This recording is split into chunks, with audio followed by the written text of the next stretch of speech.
I'm going to do this video in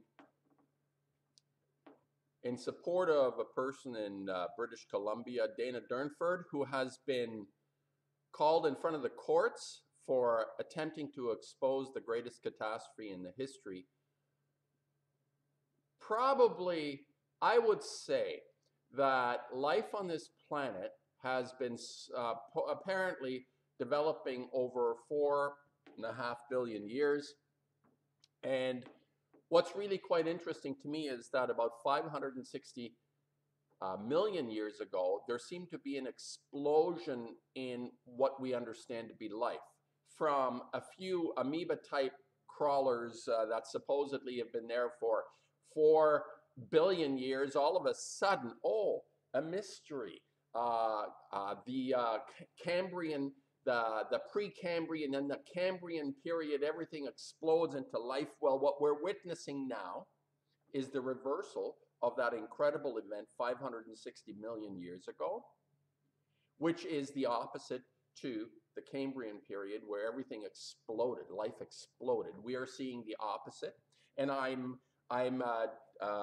in communion emotionally, spiritually with this person, Dana Durnford. I'm going to just sort of play a little bit, a clip off a video. He's up against a fight, a personal fight in court now. They're trying to hammer the guy. And here's what he says, and this is right on. You ain't seen anger like you're going to see coming. I'm nothing compared to what's coming. I'm nothing. Because people are going to find I was down like a banana in a potato chip walking in the sunshine because there won't be nothing left in the Pacific Ocean. And they're going to come out and hang their head and say it's all fucking gone, and you will be too. All of you.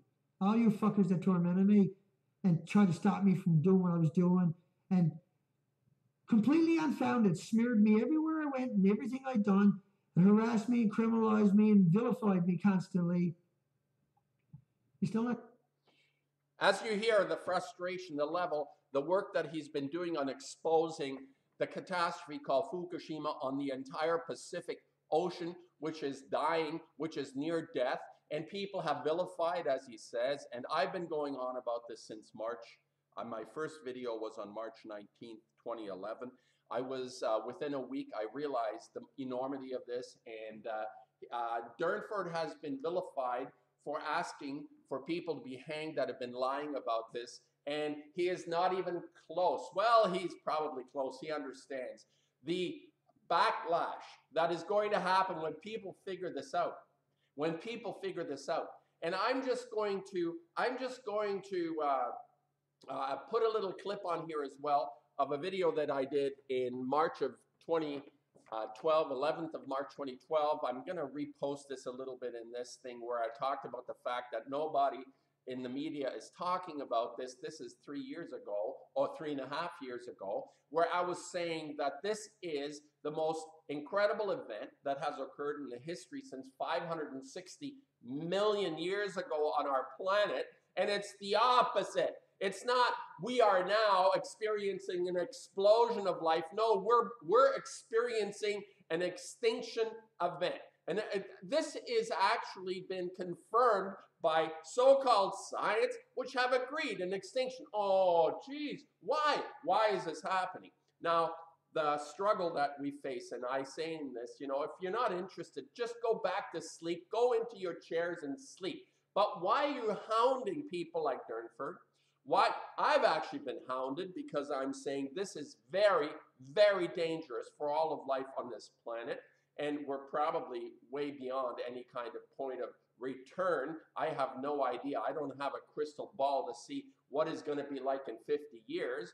But the point is that this person is being hounded, and now he's in front of a judge defending himself for exposing this, and he has expressed himself in a way that is not considered to be proper, because we're in the age where people are being rounded up, rendered. A rendition is happening in the US, in Canada. Maher Arar was just picked up out of an airport, thrown into prison somewhere where there's nobody paying attention for a 1.5 years, and then they tortured the guy, And then they basically said, well, you know what? He has nothing to do with anything. So they released him. Amazing that they actually released this guy, Maher Arar.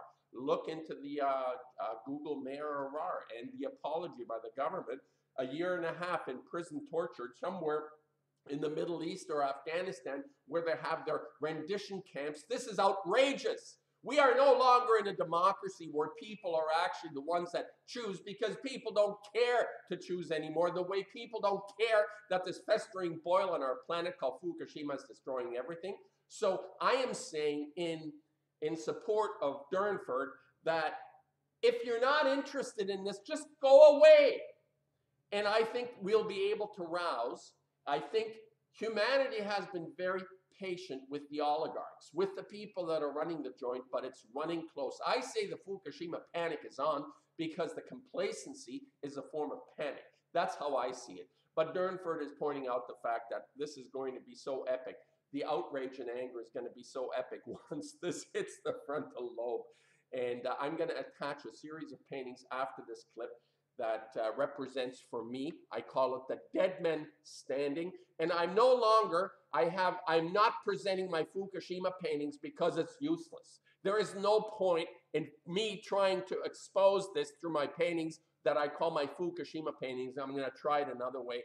And the dead men standing is my next promotional self-promotion to the museums. I'm going to try to get the dead men on the walls of museums and see what happens there. If I can get a foot in the door, I'll do it another way. I'm doing it surreptitiously. I'm using the dead men because they were the precursor to the Fukushima paintings. In fact, they overlapped into my Fukushima paintings from 2010 to about 2011. I started, middle of 2011, I started to do the Fukushima paintings.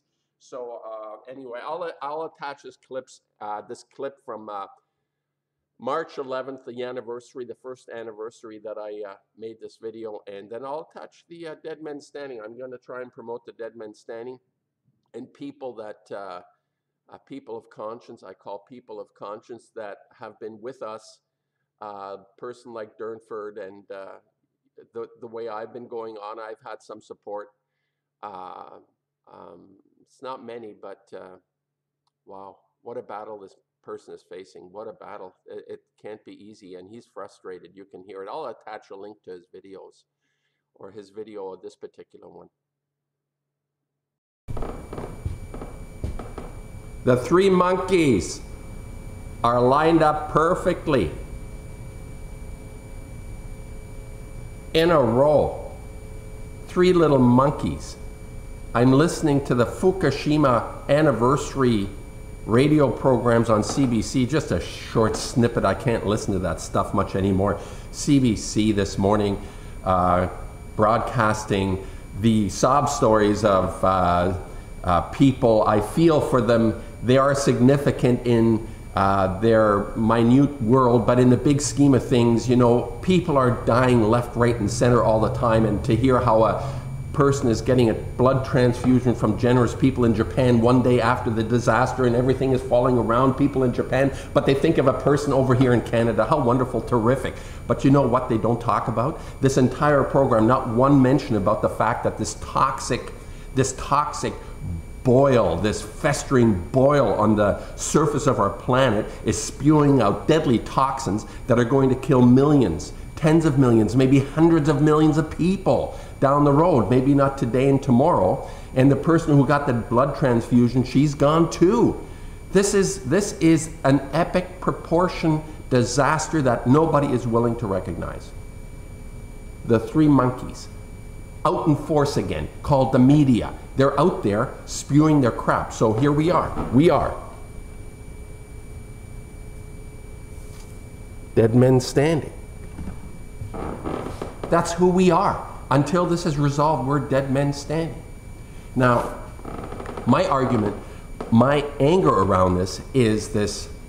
All right, let's say you don't want to hear about this stuff. People, you know, you want to sit back in your chair, watch whatever it is you're watching, and enjoy your life. Well, that's fine. You go and enjoy your life, but then don't saturate these airwaves with this placating bullshit. There are people out there that need to be informed. So at least Let somebody come out and spill the beans and tell the truth, instead of pushing these things out of our minds. This is what they're doing. They're placating us.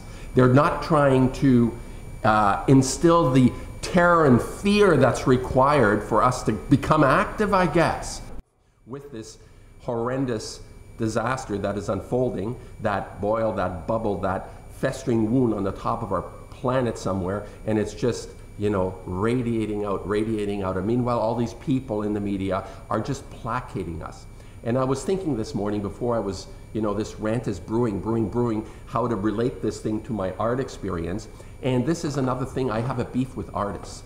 And it's basically, most of the work that's being produced is placating us. It's not revealing the inner depths, those shelves that we don't want to have touched, those dusty, moldy shelves.